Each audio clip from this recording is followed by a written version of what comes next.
Count 1. Statement of offense is forgery contract section 319, 322 and 324 of the Penal Code Act.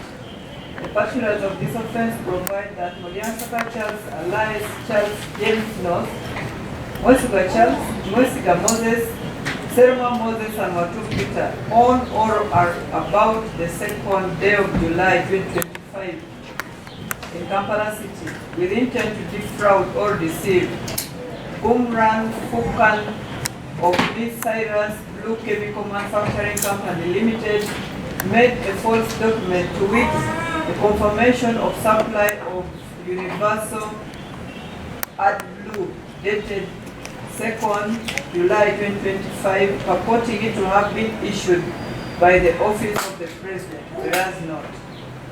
Is that true? A1, Mr. Moliansaka, is that true? True. Mr. Mwesiga? Not true. Mr. Selma? Mr. Watum? Not true. The plea of not guilty has been entered on count number 1. This case is adjourned to the 11th of August 2025 at 9 o'clock for hearing the bail applications by these persons. They shall remain in remand until that time. Download the app on App Store or Google Play Store now. Vision Digital Experience, the future of media.